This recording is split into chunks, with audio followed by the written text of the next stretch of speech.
Hello and welcome to Wake Up Our Faith, the show where passion, purpose, and dreaming big challenge common sense. We like to think of it as a conversation to shed light on the upside of upside down living. Matt Ham, Kevin Adams with you. Happy day, Kevin. Yeah, happy day. We are pressing through today, baby. We are pressing through, onward and upward. Thank you guys for joining us. Thanks to Joe in the studio for producing us here at the Big Talker. Man, we got a good show today. Good challenging question to kick off as we do most weeks. So excited, man. Let's go ahead and just dive right in. No time for niceties. Let's get down to business. Yeah, sure. Well, today's title is, "Are You a Good Investment for God?" And I think the idea behind that is, He invested everything for you, and that makes you priceless.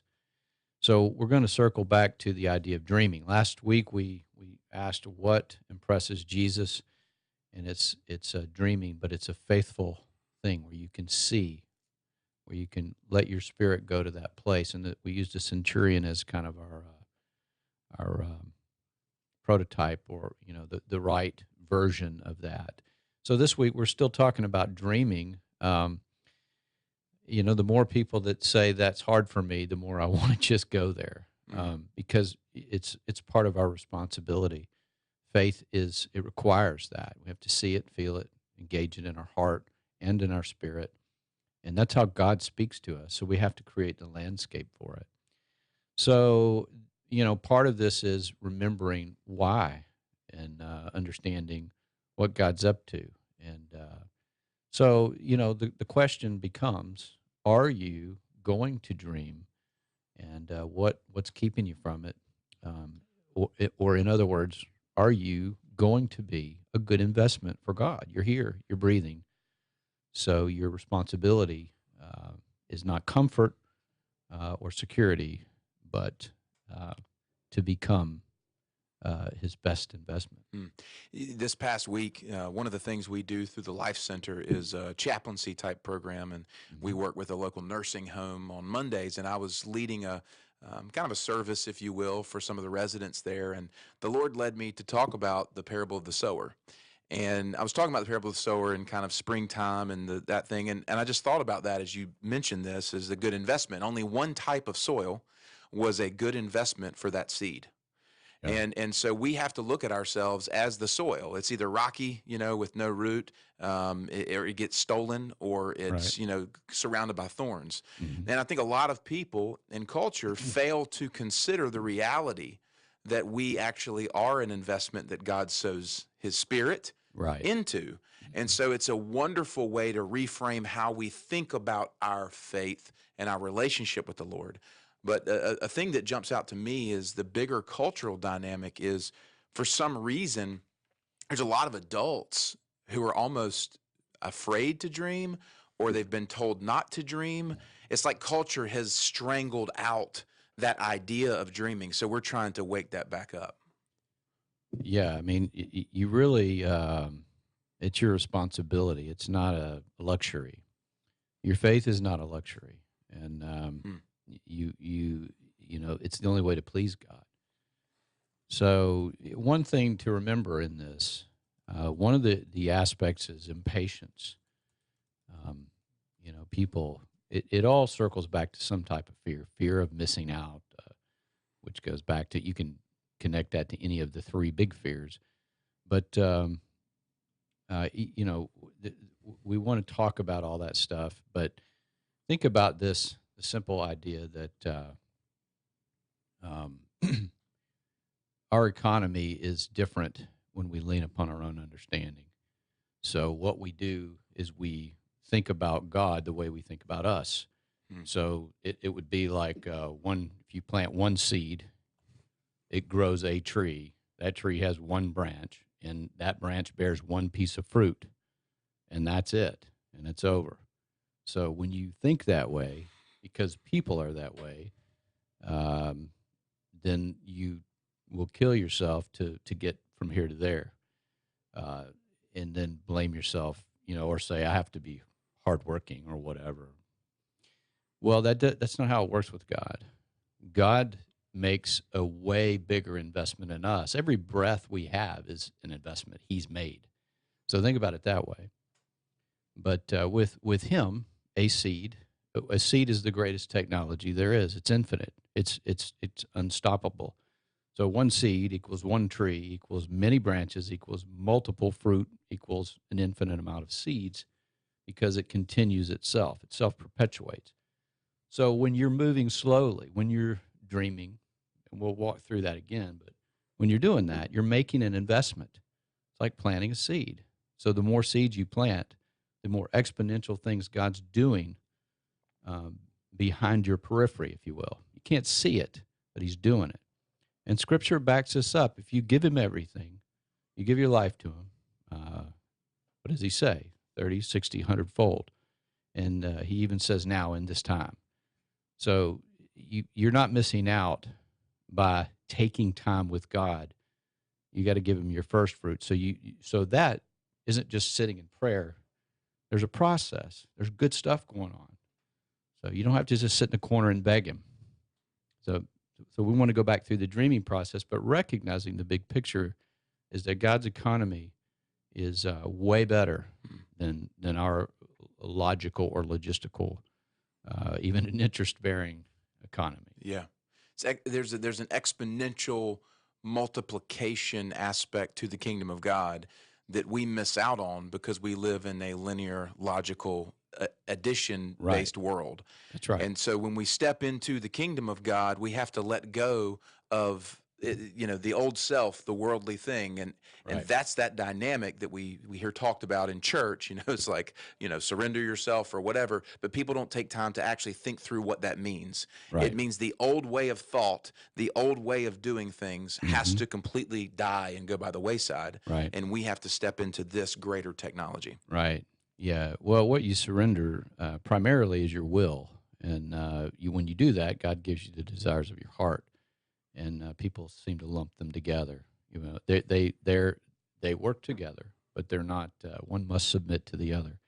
So we want God's will, but He gives us those desires that He put there originally. So all that said, in order to become a good investment for Him, you have to recognize the whole process.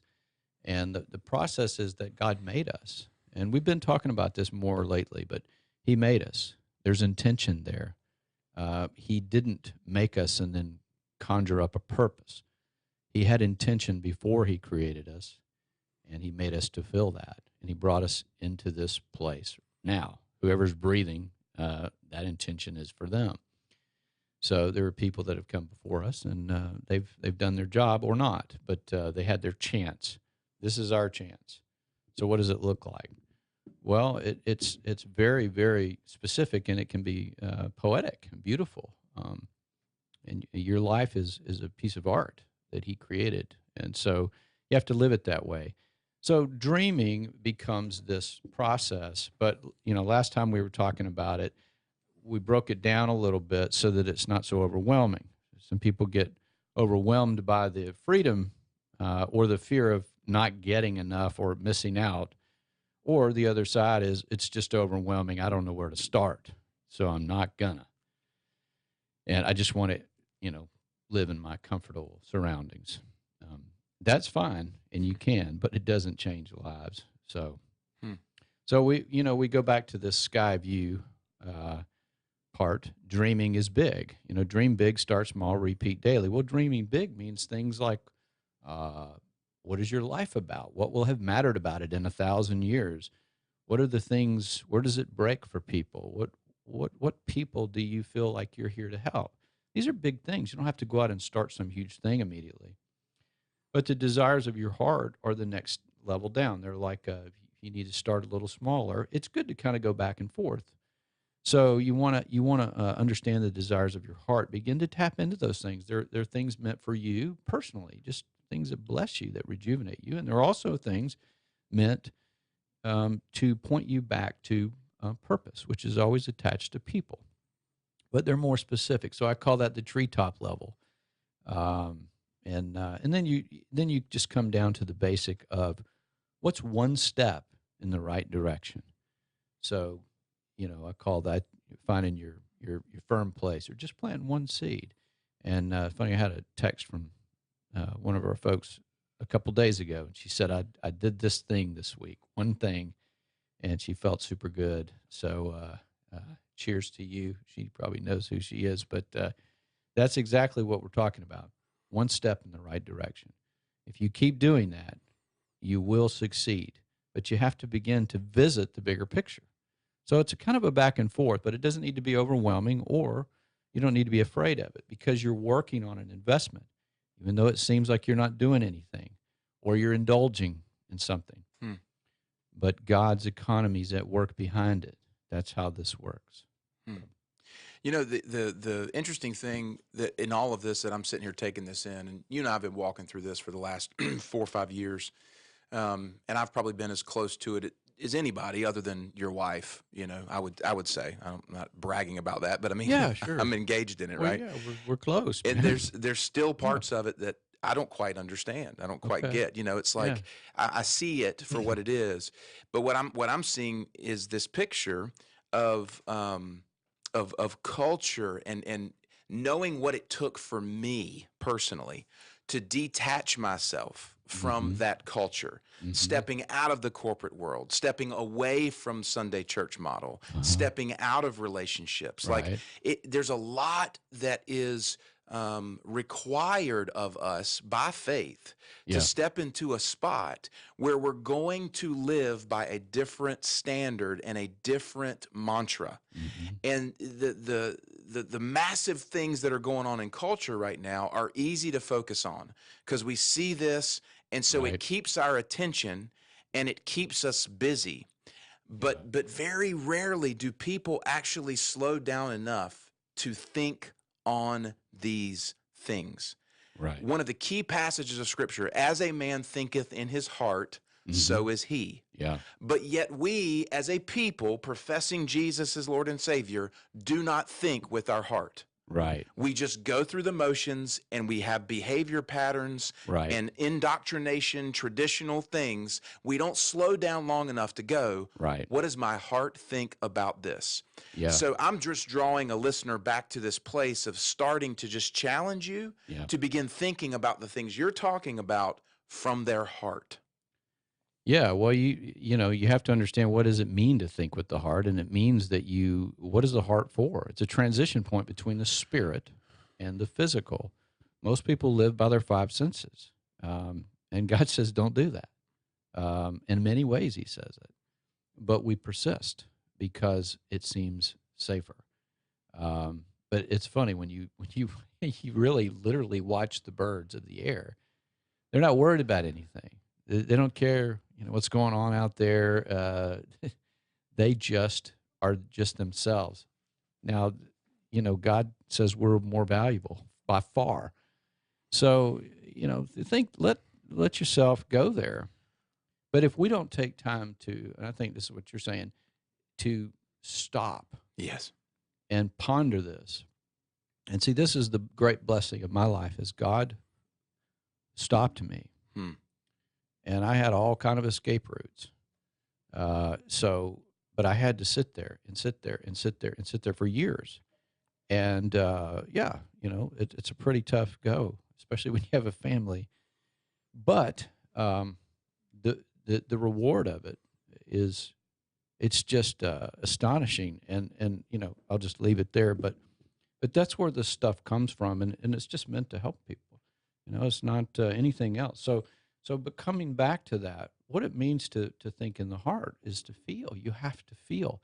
And so, but think about this. I pulled this text up. I actually meant to read it last week. This is one of our texts in our community that goes out every morning. But let's get back to the importance of dreaming. I mean, wow. Think about it. You're free. God's given you the freedom to choose your destiny. Even though He already knows what it should be, what it is, He gives you the freedom to walk away from it or to choose it. Now, if you choose it, it can't fail. It's the best business plan there is. But most people take a long time. It's like saying it takes a moment. It took a moment for Him to get us into heaven, but it takes a lifetime for him to get heaven into us, and that's the discipleship process. Doesn't have to take that long, but it usually does. So here's one of the texts. Think about this. This may be my favorite. It's one of my favorite ones. But two of the most extraordinary gifts God has given you are the ability to dream. The ability to dream. It's a gift. And the inability to fulfill that dream without him. So he won't let you fulfill it without him. Now, that's wonderful because it works together beautifully. So, that's just part of it. Are you focused on the beautiful outcome or distracted by who gets credit? Are you focused on your God-given dream or distracted by how it will be accomplished? See, these are things that pull us away from childlike belief. I mean, Jesus said, just believe. It's pretty simple, but we complicate things. So anyway, but think about it this way. We've gone through this. Think about it as just you're like a child. All you need to do is take one step in the right direction. But you need to take some time to think big, to dream, to when you're a kid, you wanted to do big things. So go there again. Let that person out for a little while. But do it in conjunction with your time with God. Talk to him. Listen. Sit still. Take a walk. Get some sunshine. Read, study, but take the word in deeply the way we teach it. These things all work together. This is first fruits. Yeah. It's, God's not looking at his watch, so stop looking at yours when you're talking with him and hanging out with him. He's the most important thing. So, yeah. I get this pressing feeling in my spirit as we're talking through this. The first thing that I felt was what I said a minute ago, is that people refuse to slow the heck down. They just refuse to slow down until things blow up to a point where they have no other option. Right. So that's number one. Number two is, man, people, gosh knows, are so reluctant to get into vulnerable, intimate relationships with people who can actually help them.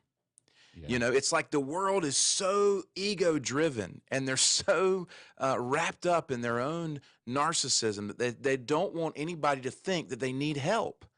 And they're unwilling to reach out for help. Or if they reach out for help, they reach out to people who are famous or well-known just because they're famous or well-known. Right. And that thing is dying off. It's just dying off.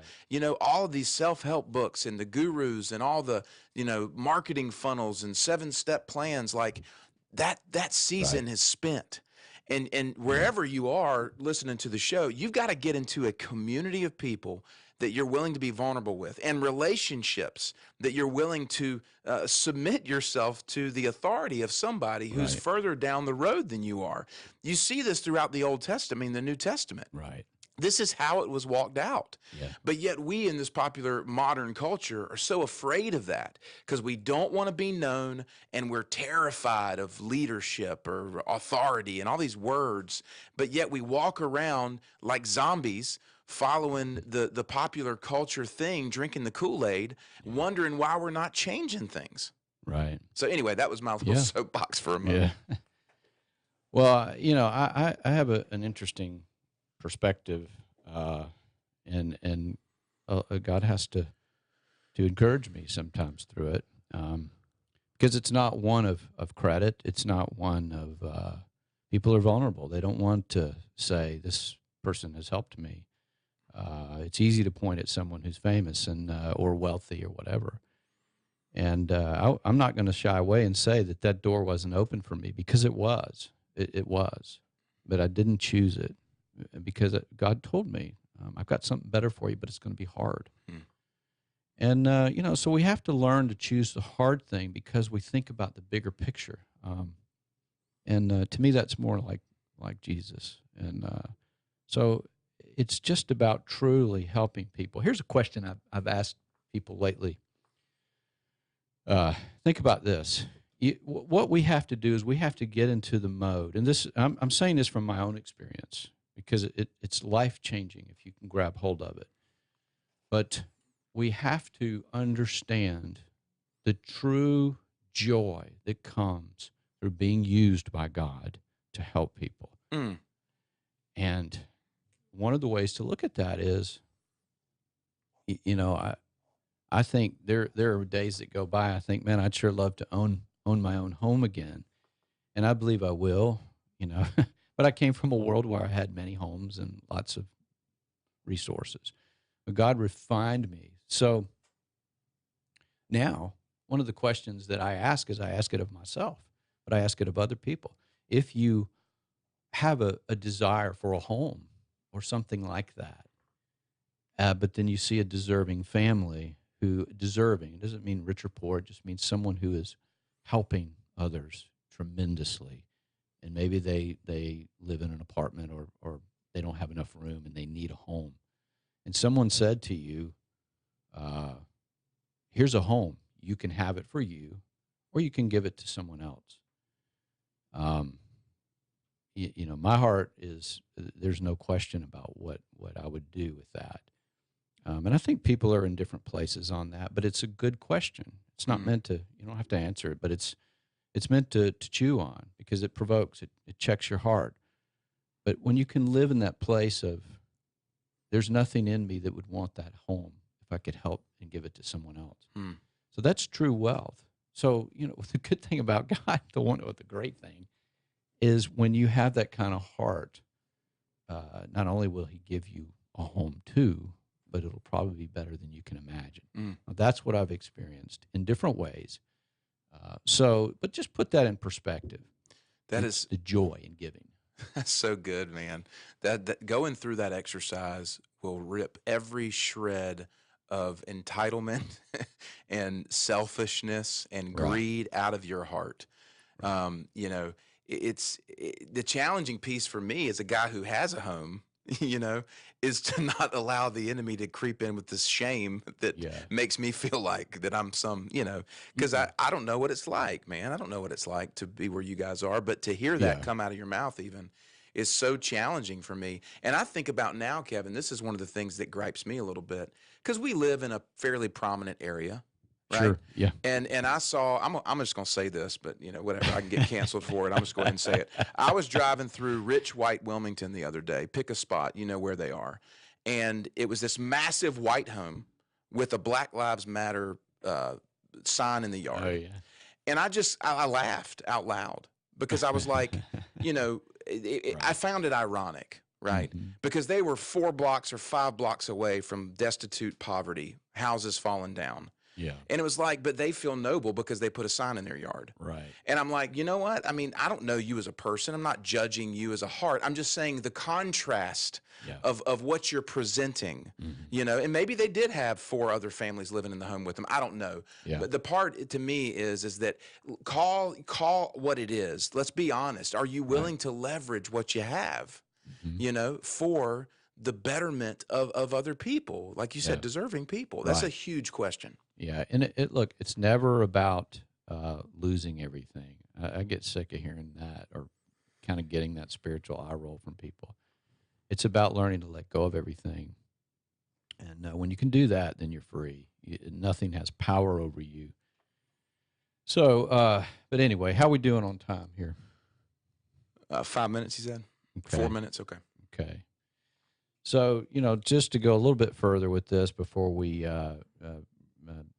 get into our next segment, you want to be able to know that your life has been a good investment for God, and that's really should be your daily, weekly goal. And then talk to Him, spend time with Him. But really, all you have to do is take one small step. A lot of people look at the dreaming idea, or I got to go start some big thing. It's like it's kind of like it's like jumping off a building or something, and you don't need to do that. All you need to do is learn how to be Spider-Man. You know, just learn. This is wisdom. Learn how to climb down the building, and you go slow. You do it with gentle, well thought out steps, but don't not do it. Spider-Man's still going to get down, and he's going to be in one piece. Whereas the person who jumps may or may not. So I'm full of analogies and metaphors, but anyway, that's you have to do it. just start small. Plant one seed, and remember, every seed you plant, there's exponential amount of fruit that will come from that, from God's side. And I have seen that over and over and over. So I trust God implicitly, more than I do people. But you can get there. It's not magic. Yeah. It's for everyone. Well, this is our call, and this is what the purpose of faith is. Yeah. It ain't about where you go or what you have or what you've done or haven't done. It's about who you are and what you're willing to, lay down at his feet and how far you're willing to follow. Yeah. We were laughing on Monday night. Is like Jesus was eating with the tax collectors and sinners, right? And the righteous people, the religious people got all mad, and it was like, but they weren't willing to listen. Right. We have to be willing to listen. Yeah, yeah. Well, think about this as an investment. God will only do for you what you allow Him to do through you for others. And if that's a starting place for you, I'll say it again. God will only do for you what you allow Him to do through you for others. And if you think about that, it takes the pressure off. It's you just want to get to a place where the greater thing. Jesus said it's better to give than receive. That's not some chore. It's not a suggestion. It's actually freedom. When you have the power and ability and authority to give, there's nothing like it. It's the greatest joy any of us can ever feel. It's how we feel about our loved ones, on Christmas or whatever. So just grab hold of that. You can live that way. You watch the extreme makeover homes and shows and all these things. That's what Life Center is all about. It's an inside-out church. It's geared to go and change people's lives, not just throw a hamburger to a homeless guy. Yeah, we're changing lives, but it starts with spiritual, and then it works through all the other. But if you want to get started, just remember, even if you're still focused on you, and it's okay for a moment, God's graceful, but He'll only do for you what you allow Him to do through you for others. Hang on to that. That's a great word. That's a great word.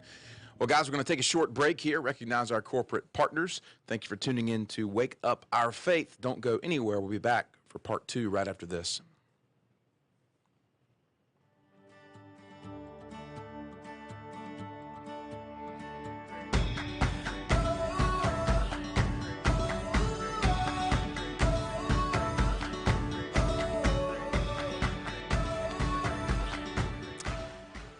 Hey, everybody, thanks so much for tuning in to Wake Up Our Faith today. Many thanks to Joe Catanacci in studio for producing the show, 106.7 FM, Wilmington's big talker, for broadcasting us every Saturday and Sunday from 8 a.m. to 9 a.m.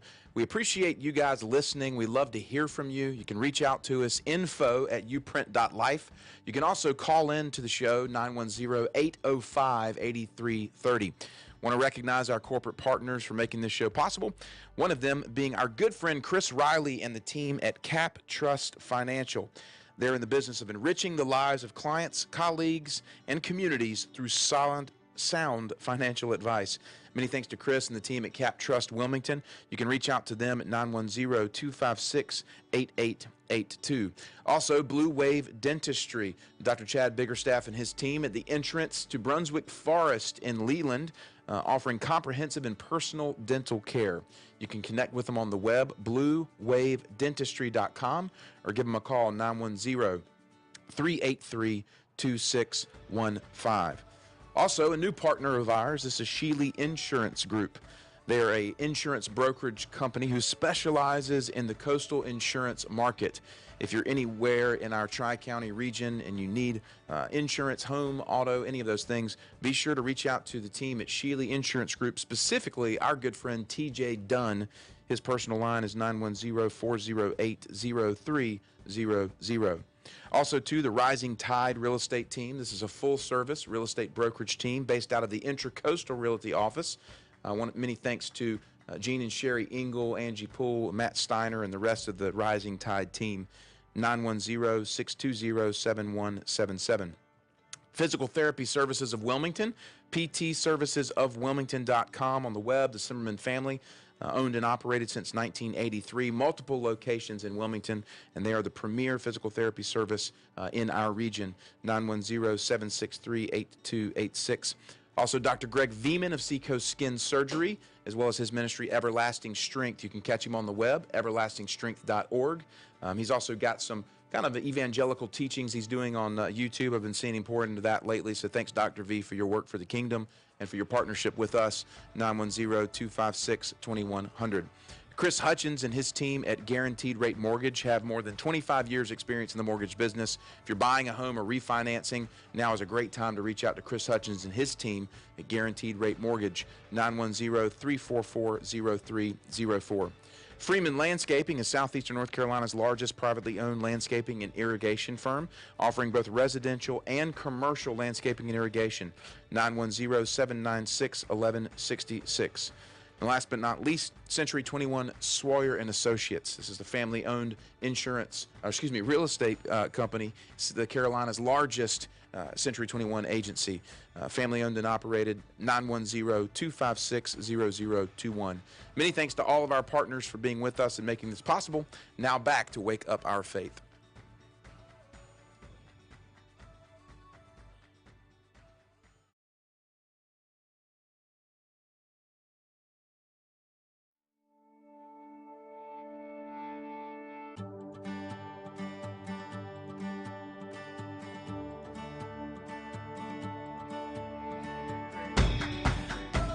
Hello, welcome back to Wake Up Our Faith, the show where passion, purpose, and dreaming big challenge common sense. We like to think of it as a conversation to shed light on the upside of upside-down living. Matt Ham, Kevin Adams in studio today. We are the co-founders of YouPrint Faith Personal Development Organization, as well as our nonprofit, innovative charitable movement known as the Life Center. Kevin was talking a little bit about the Life Center before we went away to break. But we are back here in the second segment. And before we get going here, we've got Holly Adams calling in with her segment of Here's Why. I just wanted to give a quick shout out to one of our partners, Todd Dingler and his company, Yonder Shore Creative. They help us with all of our web development. He focuses on helping artisans and craftsmen, if you will.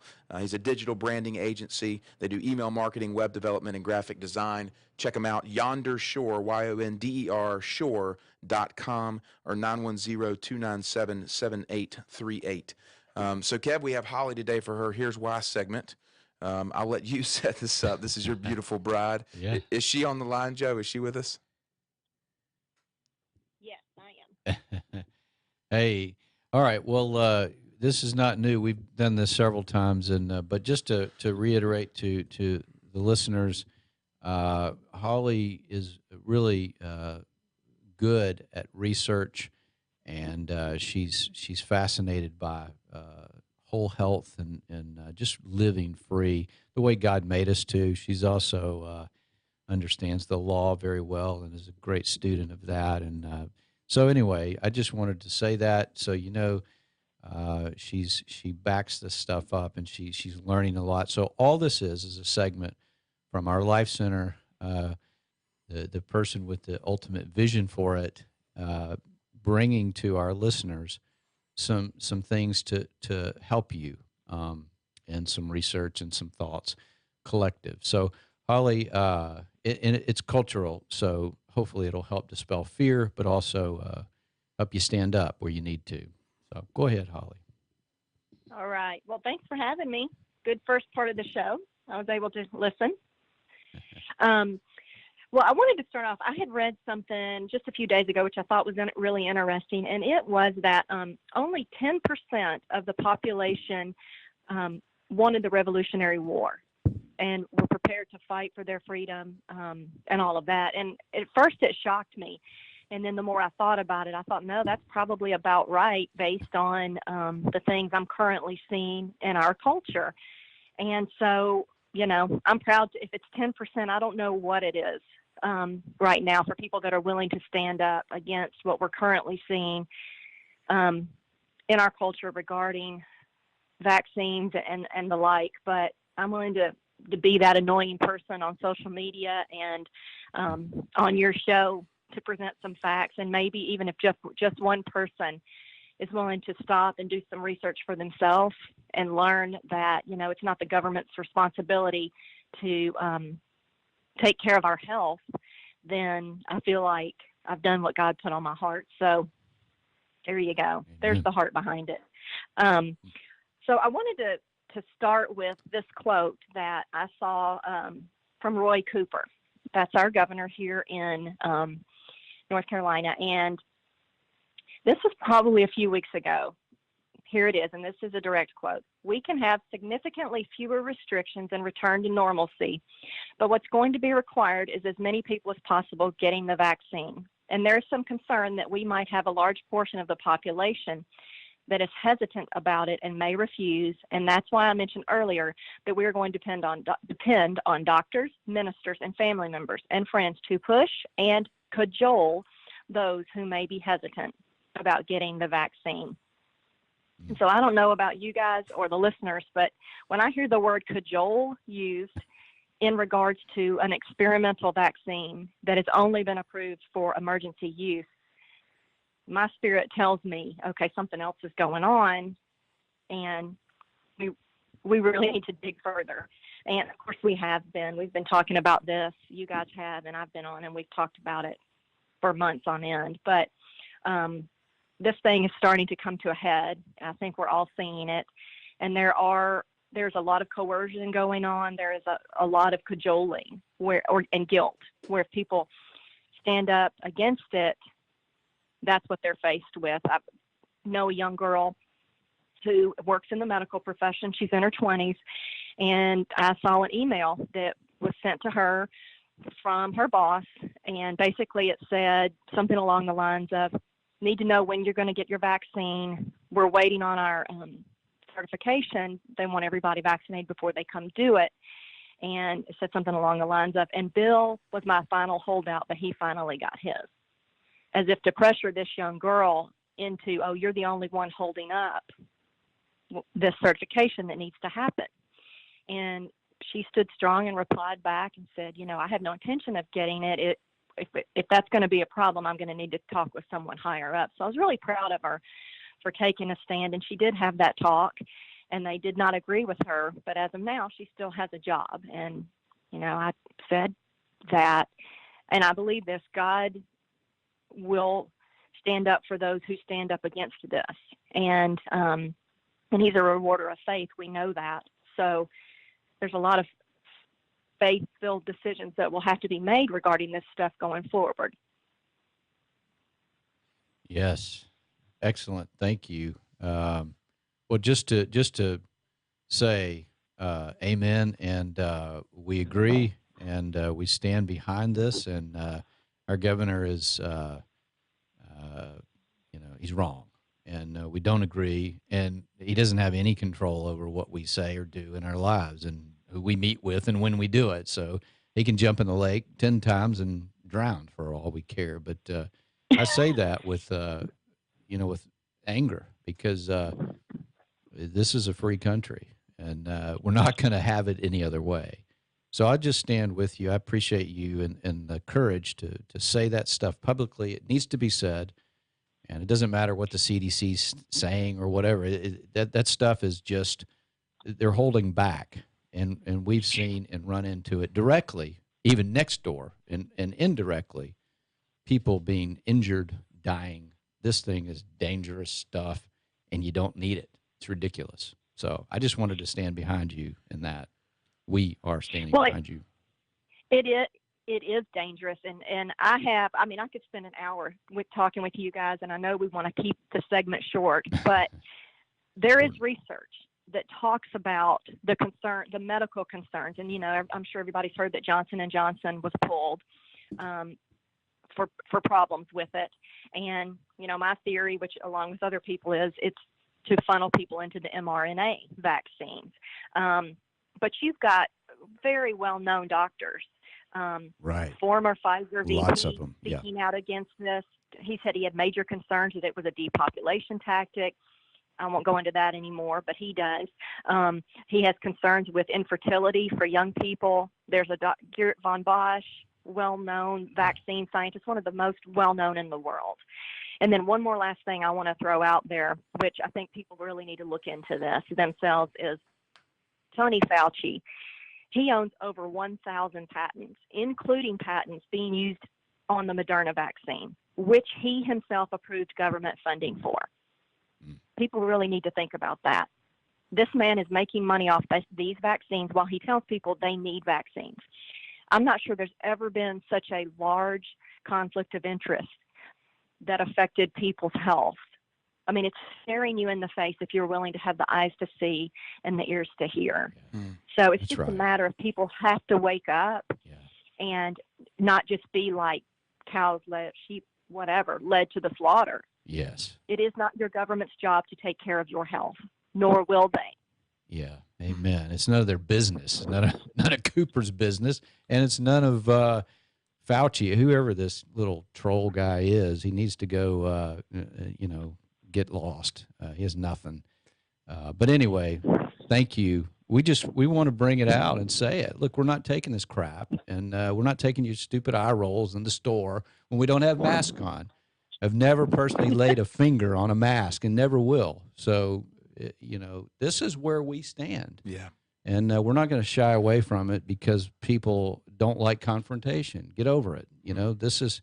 But I tell you what, Holly, Matt, Joe, all of us, they've been pushing that rock up the hill a long time, and it's about to roll back down on them. And I'm saying that with my complete heart. And it is changing. It is changing. So, folks, trust your God and get excited because God's future is good, and his people, the ones who stand up, are rewarded. But it goes back to dreaming and everything. But anyway, thank you, Holly. That was great. That's very helpful. Thank you, guys. Thanks, Holly. Okay. Bye-bye. One of the things that she read that Cooper quote, that is, if you are even halfway awake, I'm talking one eye halfway propped open. Right. That is cult leader rhetoric. Absolutely. 100%. Cajole. You whatever. If there was anything other than a vaccine as the device by which he was telling people to do, you are a cult leader by your rhetoric. Right. I'm not talking about your philosophies, your beliefs. You're using the language of manipulation, control, and fear. That's right. And anyone who's half awake has to see this is cult leader language. Yeah. This is what got people to drink Jim Jones Kool-Aid in the jungles or wherever they were, and they died. Right. And they died. Yeah. And so when you see this type of language and this type of pervasive, manipulative stuff rise its head, that's where you say no. And that's what Jesus did to the Pharisees. Yes. He didn't turn his cheek to their tactics. He said no. He called them out. That's why he got crucified. Yeah. And so we have to take a stand at some point in our lives for the goodness of our God, and we have to choose, who we're going to follow today. Right. And I'm with you guys 100%. So I'm glad she brought that up. Yeah. Well, that's where we stand. If that was ever unclear, let it be clear. And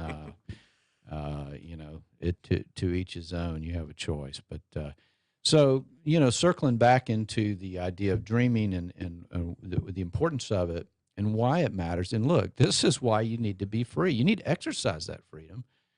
And so don't waste the investment that God's made in your life. Live free. So that means several things, and we talked about it from a perspective of what to consider and to be provocative, to stoke the fire a little bit. But let's go back again to what are some of the obstacles, what are some of the things that keep us from doing it, and then let's push back on that a little bit too, just to regroup.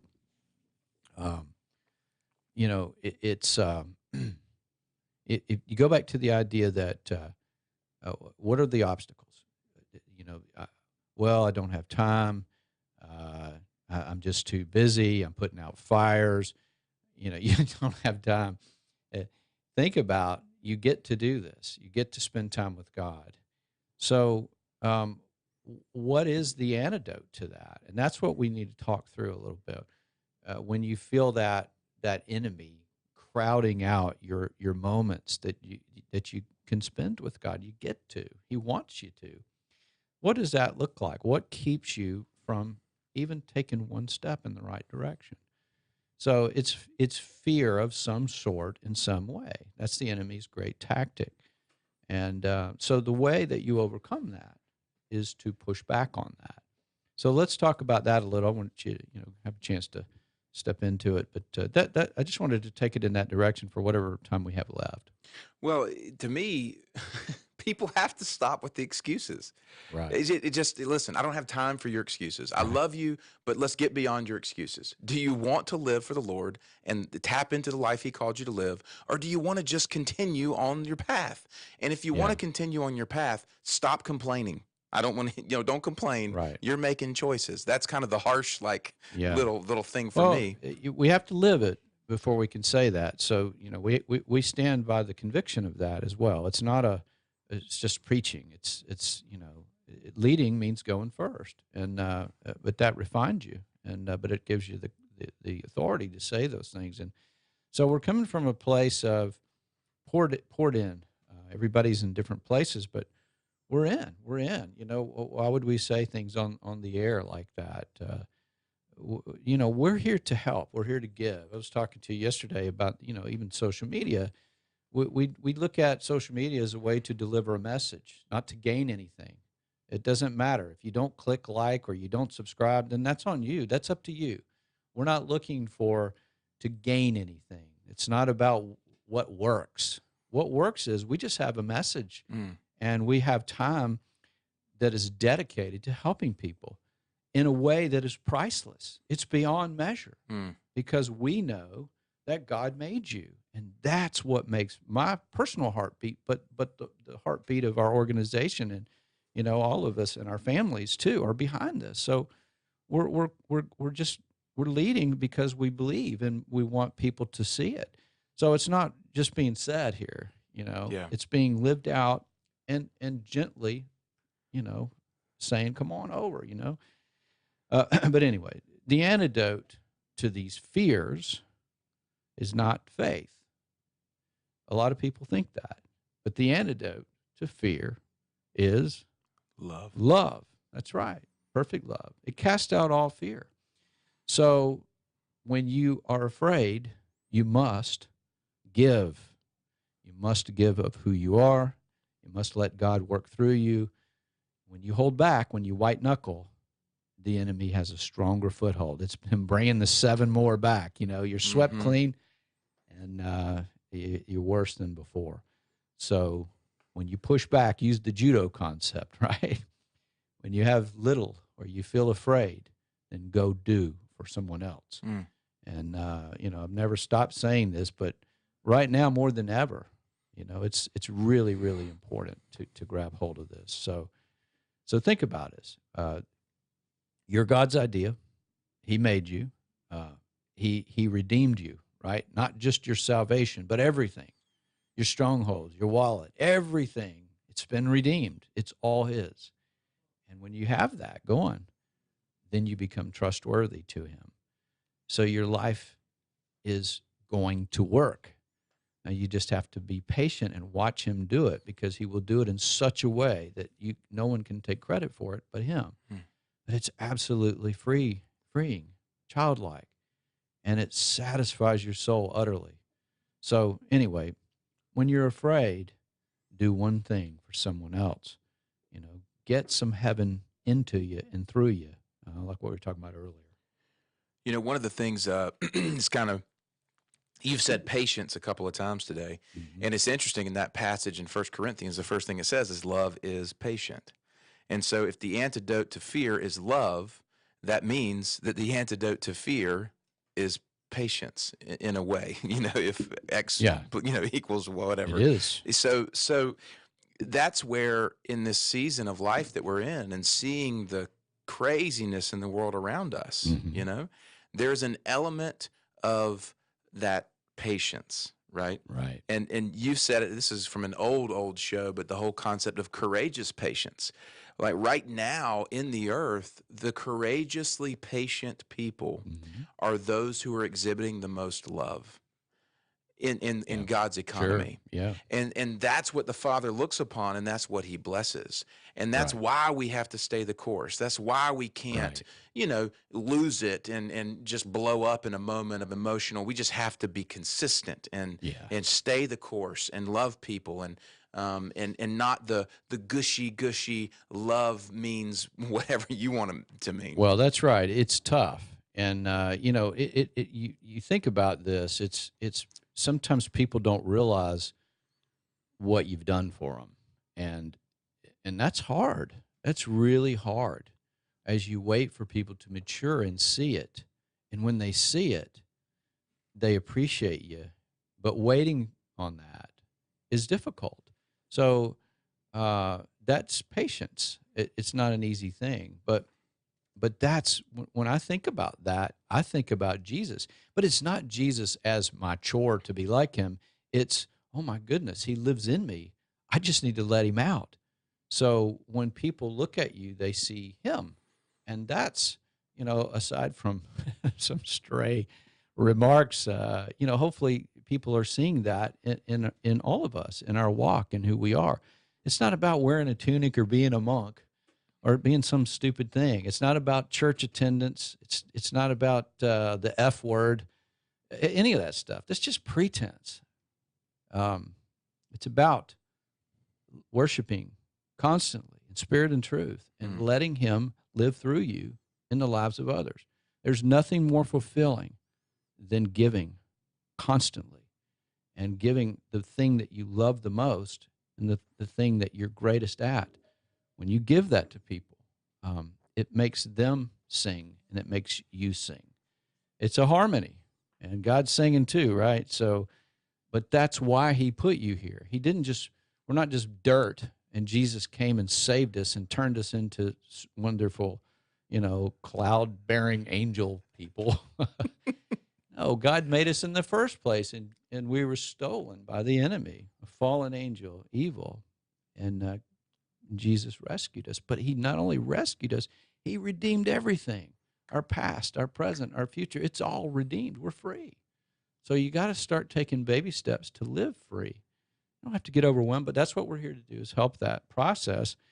And, I love the whole concept of the Life Center. When you look out a little bit, you see that the future is reshaping communities through business, through art, through agriculture, through textile, through all kinds of wonderful trades and things.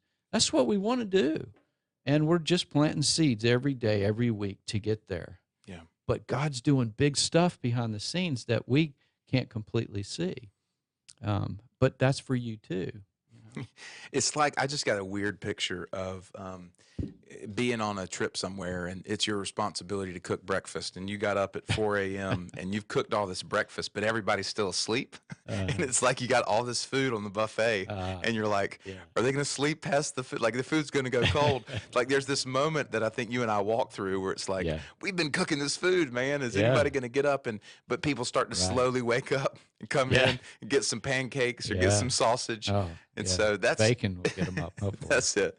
So that's where we've had to be diligent to continue to walk that path and continue to Yeah. go ahead and go forward and welcome people with open arms. And people are starting to wake up, and Yeah. people are starting to step in, and things are beginning to Right. shift. We can feel that. That's right. Well, one thing to consider too, and this gets kind of philosophical, and I can get really slow and deep and long, but we see the Father through Jesus, and that never changes. And the Father sees us through Jesus. So we have to consider the way he's put this together. So we're not walking away from, the greatest thing in the universe ever to occur, but we need to embrace it as an ongoing thing. We've been brought into this family, and we are part of it. And while we're here on earth, while there's breath in our lungs, we must engage the world the way Jesus does, because he lives in us. He lives through us. We abide in him, Where is he now? He's at the right hand of the Father. I told you it gets deep, but that there, you can't debate this. You just have to get a picture of it. He's there. We're in him spiritually. He's in us spiritually here. Let him out wherever you go. But do not fear. Don't worry about your future. Step into why you're here, and that purpose will begin to bloom and blossom. Is there pruning? Of course there is. You want to prune things that stop you from growing. Mm. So God does that. He's a good tutor, and he's a good father. So anyway, just remember, this is not harsh. We stand up to evil, and we stand up to people who want to take our freedom away. Arrogance, yeah. It is. It's pretense. It's not from God. God freed us. He gave us sunshine and lungs and fresh air and hugs. And if you want to wear masks and keep on doing that, at some point, it's just going to be a few people who are holding out because of their pride. But eventually, it's just not going to last. So anyway, I just wanted to bring it back to a place of get excited. In other words, you're free. Yeah. To your point of pruning, the grass is starting to come back. Yeah. And one of the things I've had to do in my yard is you've got to go and thatch the grass. You've got to remove the old dead grass from underneath so that the new grass can take root. And I was in the yard and it was hot and I was digging up, but the Lord was just speaking about that in our lives. We have to let his Spirit thatch the dead things out of us, the old, dead, dried up, stinky things, so that the new thing can be born and be birthed. So absolutely, be encouraged if it feels like that process is happening, because God is bringing forth a new thing in this season. And he even said in the Word, you wouldn't believe it if I told you. He's doing a new thing, right? New wine, new wineskins. Let's step into it. Baby steps. Remember, his economy it's exponential, and he keeps his word. So just step in, take one step, keep going, but be a good investment for him, because he invested everything for you, not just your salvation, but everything. Everything's redeemed. There's no condemnation. Now, let's get on with it. Amen. Amen. Well, Kev, thanks so much. Everybody, thanks for tuning in. Many thanks to Joe and the Big Talker today for producing the broadcast. Make sure you guys connect with us on our website, youprint.life, youprint.life. You can check us out, all kinds of social media channels. We're on Telegram, BitChute, Rumble, YouTube, Facebook, Instagram. You guys get plugged in. Let's walk this thing out together. We'd love to be there for you. Look forward to hearing from you. Have a great week.